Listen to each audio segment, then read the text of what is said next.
खूंटा के अंदर इमली दाना। एक कौवा को कहीं से एक इमली का बीज मिला। उसको एक खूंटा के ऊपर बैठकर खा रहा था। किसी तरह बीज कौवा के चोंच से छूटकर दरार में समा गया। कौवा बहुत निराश हो जाता है। कितना मुश्किल से बीज मिला था, वह भी दरार में चला गया। लेकिन कौवा हार नहीं मानता। कौवा मन ही मन में ठान लेता है कि किसी तरह बीज निकाल कर खाना ही है। वह अपने आप बहुत कोशिश करता है, लेकिन कोई फायदा नहीं हुआ। इमली बीज खूंटा के दरार में बहुत ही अंदर चला गया था।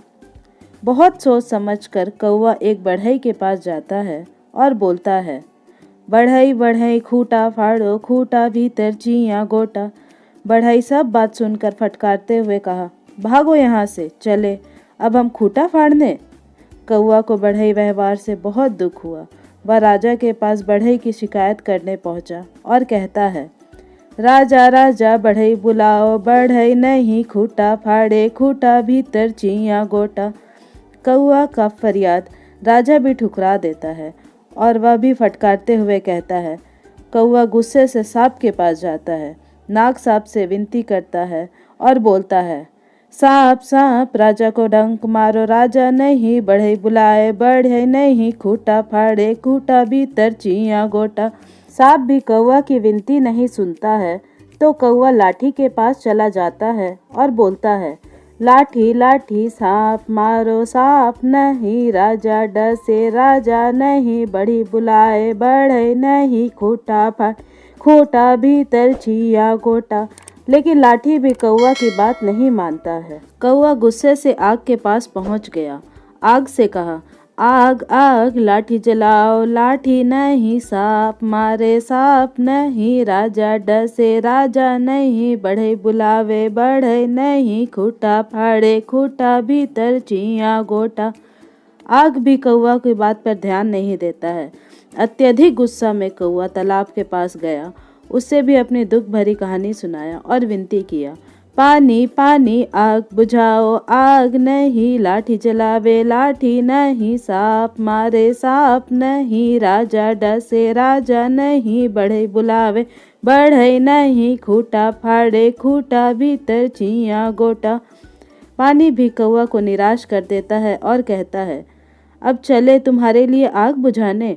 कौवा मन ही मन में बड़बड़ाते हुए गया हाथी के पास। हाथी से विनती करता है और अपनी दुख भरी गाथा फिर से दोहराता है, हाथी हाथी पानी पियो, पानी नहीं आग बुझावे, आग नहीं लाठी जलावे, लाठी नहीं सांप मारे, सांप नहीं राजा डसे, राजा नहीं बढ़ई बुलावे, बढ़ई नहीं खूंटा फाड़े, खूंटा भीतर चियाँ गोटा। भला हाथी भी कौवा की बात क्यों सुनता। कौवा को हाथी भी खदेड़ कर भगा देता है। हाथी कहता है, चले इसके लिए चियाँ गोटा के लिए अपना पानी सुखाने। कौवा अपने मन ही मन समझाते हुए वहां से चला जाता है और लुत्ती के पास पहुंच जाता है।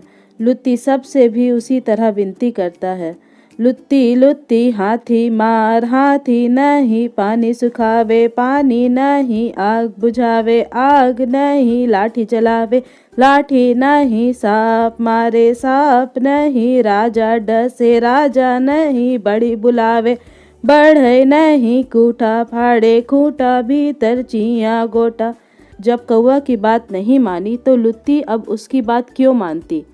इस समय कौवा को गुस्सा चरम सीमा तक चला गया और गुस्से से कहा, ये लुत्ती इतनी छोटी सी जीव होते हुए भी मेरी बात नहीं मानी। अब हम नहीं छोड़ेंगे, एक एक करके सबको खा जाएंगे। यह बात सुनकर लुत्ती सब डर गई और कौवा की बात मानकर उसके पीछे पीछे हाथी के पास पहुंच जाती है। हाथी लुत्ती सबको अपनी ओर आते देखकर पूछा, कहाँ जा रही हो तुम लोग। लुत्ती सब बोली, तुम्हारे सूंड में घुसकर तुम्हारे प्राण लेने जा रही हूँ। हाथी डर के कारण पूछा तो बोली, तुम कौवा की मदद क्यों नहीं किए। इसका बात मान लो, नहीं तो आज तुम्हारा जान गया।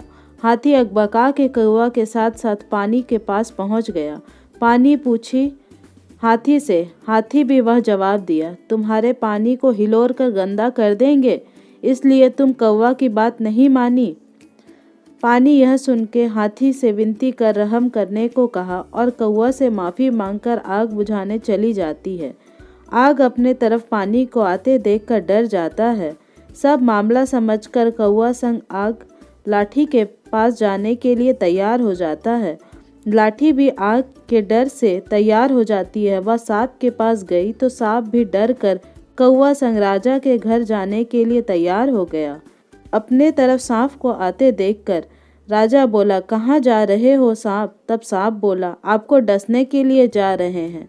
अब कौवा की बात क्यों नहीं सुने? सांप की यह बात सुनकर और सांप के साथ कौवा को देखकर राजा समझ जाता है। कौवा का सब विवरण सुन स्पष्ट हो जाता है। उसका चियां गोटा के लिए भागीरथ प्रयास देखकर शाबाशी दिया और बढ़ई को बुलाकर कौवा का काम करने को कहा। कौवा के साथ बढ़ई गया और वह कूटा को कुल्हाड़ी से फाड़ दिया। बढ़ई सूखी लकड़ी लेकर घर वापस आ गया और कौवा चिया गोटा लेकर खुशी खुशी उड़ गया।